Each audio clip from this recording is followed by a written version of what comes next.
Hai,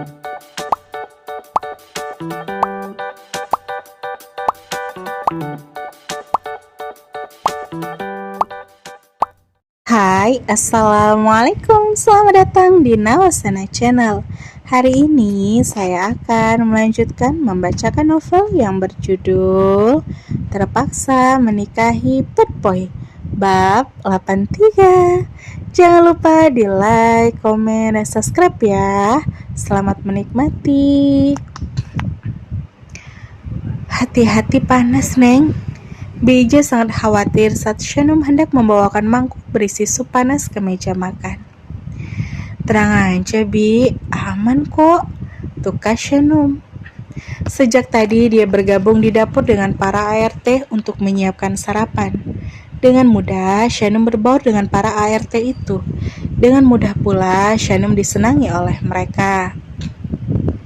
Shanum menata meja makan dan Ilham datang dengan penampilan yang sudah rapi, siap untuk ngantor hari ini. Loh, kamu di sini? Sapa Ilham cukup terkaget saat menantunya sudah beraktivitas menyiapkan meja makan. Iya, Pak. Aku bantu-bantu Bi Ija nyiapin sarapan, jawab Shanum. Oh, begitu. Iya, Pak. Zahran sudah bangun. Dia tak boleh terlambat ke kantor pagi ini, kata Ilham.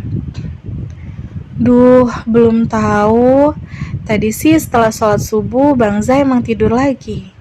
Ya udah, aku bangunkan dulu kalau gitu, kata Shanum dan bergegas naik ke lantai 2 menuju kamarnya. Karena masih marah, Zahran dan Shanum memang tak berkomunikasi sejak subuh tadi. Zahran tak tahu lagi bagaimana cara mencairkan hati istrinya yang sedang merajuk.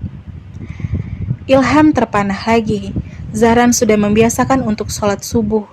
Ilham kira rajinnya Zahran pergi ke musola kantor hanya sebagai pencitraan saja.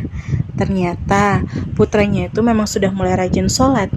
Ilham jadi malu. Shanum sudah sampai di dalam kamar dan mendapati Zahran sedang merapikan dasinya sendiri. Biasanya dia yang menyiapkan baju untuk Zahran.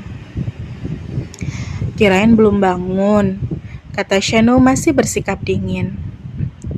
Ada yang hilang dari kamu, jadi bikin gak semangat, kata Zahran dengan nada mengeluh. Apa? Kehangatan kamu? Iya, Shanum akui kalau dia memang masih mempertahankan egonya.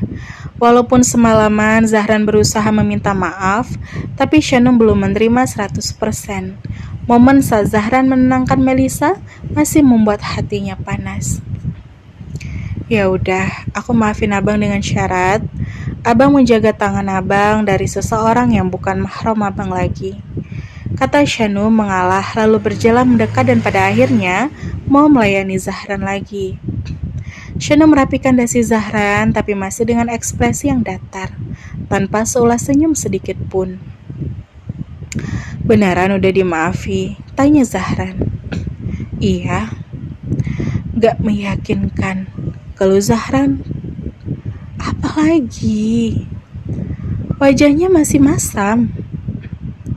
Shanum memejamkan mata, menghela nafas, lalu pada akhirnya mempersembahkan sebuah senyum manis walau kesannya masih agak dipaksakan. Shanum pikir sudah cukup marahnya. Tak baik juga lama-lama mengabaikan suami, lagi pula Zahran juga sudah meminta maaf ratusan kali sejak kemarin. Nah, gitu dong. Zahran semangat lagi. Dia menarik dagu Shanum lalu mengecup bibir Shanum beberapa detik. Maafkan dan jangan lelah untuk terus mengingatkan, oke? Kata Zahran lalu mengelus kepala Shanum. Iya. Kamu nunggu dulu di sini sampai sore nggak apa-apa kan? Ya nggak apa-apa. Maafin abang sekali lagi ya. Sumpah, kemarin itu nggak ada maksud apapun. Iya. Abang gak bisa lama-lama dicuekin sama kamu. Rasa-rasanya abang gak akan bisa hidup tanpa kamu, tanpa perhatian kamu, rayu Zahran. Abang lebay. Cibir Shanum walau hatinya terbeli kembali. Rayuan Zahran tak pernah gagal membuat Shanum baper. Iya sih, abang memang jadi lebay sejak jatuh cinta sama kamu. Udah ayo. Papa udah nunggu di meja makan. Sarapannya udah siap. Ajak Shanum. Ya udah, ayo. Zahran merangkul Shanum dan berjalan bersama keluar kamar. Tepatnya menuju ke meja makan di lantai bawah, bergabung dengan Ilham yang sudah siap. Arsen sudah dipindahkan ke ruang perawatan sehingga Diana dan Melissa bisa lebih leluasa menungguinya. Arsen sudah sadar total, sudah bisa diajak berkomunikasi walau pergerakannya masih agak kaku. Kemarin Pak Ilham, Zahran dan istrinya ke sini pas kamu masih di ruangan IGD. Kabarkan Diana sembari menyuapi Arsen. Istrinya? Istrinya siapa? Tanya Arsen cukup antusias. Istrinya Zahran lah. Pak Ilham kan sudah tak punya istri, jawab Diana. Shanum, lirih Arsen dalam hati. Jadi kamu menjengukku kemarin sore, Shanum? Tanya Arsen masih dalam hati. Dia jadi tertegun lama. Udah deh, Mi, tolong jangan sebut-sebut soal itu. Aku gak suka, kata Melissa menyela.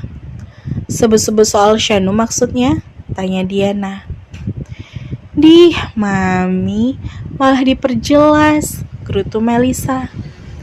Malah Arsen lah yang merasa berdebar saat Diana menyebut nama Shanum. Dia adalah adikmu, Mel, batinnya lagi.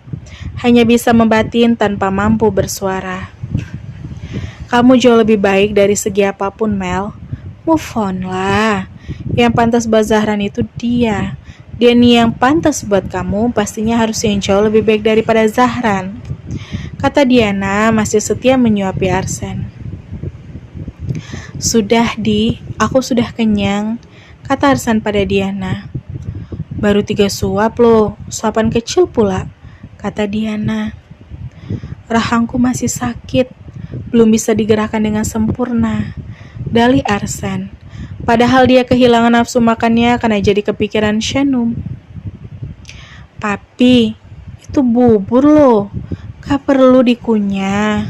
Ayolah, papi harus makan banyak biar cepet pulih, bujuk Melissa. Cukup sayang, nanti papi akan minta lagi kalau papi mau, kata Arsen. Ya udah, sekarang aku yang lapar. Aku keluar dulu ya mau beli cemilan, pamit Melissa. Iya sayang. Melissa pun pergi meninggalkan ruangan itu, meninggalkan kedua orang tuanya yang sudah kehilangan kehangatan sejak beberapa waktu terakhir ini. Aku kira kamu gak akan selamat, Mas.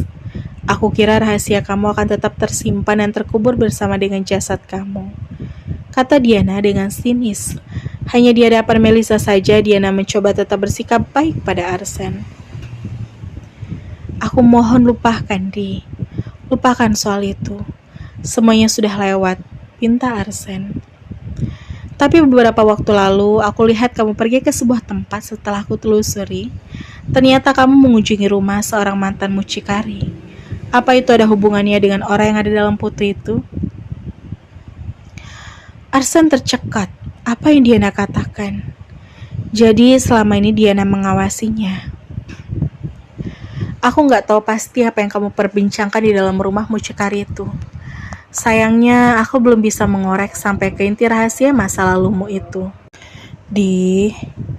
Kalau bukan karena Melissa, aku tuh udah gak sudi menjadi istrimu lagi, Mas, sambar Diana dengan penuh emosi. Arsen masih tak percaya. Ternyata Diana tak tinggal diam saja. Diana sudah tahu beberapa hal, tapi beruntungnya belum tahu tentang Desi dan Shanum. Arsen jadi semakin gundah. Jangan cegah aku untuk mengetahui apa yang sudah kamu sembunyikan ini. Tapi satu yang pasti, aku gak akan membiarkan Melissa tahu. Dia masih butuh kita. Masih butuh aku dan kamu untuk tetap bersama. Jadi kalau kamu pikir aku bertahan karena aku masih mencintai kamu, itu salah besar. Aku bertahan hanya demi Melissa, kata Diana dengan tegas. Diana begitu pandai menyembunyikan gejolak di dalam dirinya. Di depan Melissa, Diana selalu tampil kalem. Tapi saat hanya berhadapan dengan Arsen, maka dia akan meledak seperti bom waktu. Arsen terdiam, tak mampu membantah. Tapi yang pasti hatinya menjadi sangat resah, karena takut kalau Diana mengetahui semuanya. Melissa pergi ke minimarket yang kebetulan ada di lingkungan rumah sakit. Di lorong menuju lift, Melissa berpapasan dengan seorang suster. Suster yang semalam berjaga di ruangan ICU Arsen. "Selamat pagi, Mbak Shanum," sapa suster itu dengan ramah dan suster berjalan menjauh. Melissa malah bengong. Apa suster itu salah orang? "Kok Mbak Shanum? Dia nyapa siapa?"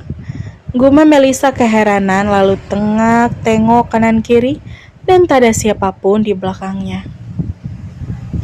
Melissa benar-benar heran. Kenapa suster itu menyapanya dengan nama Shanum?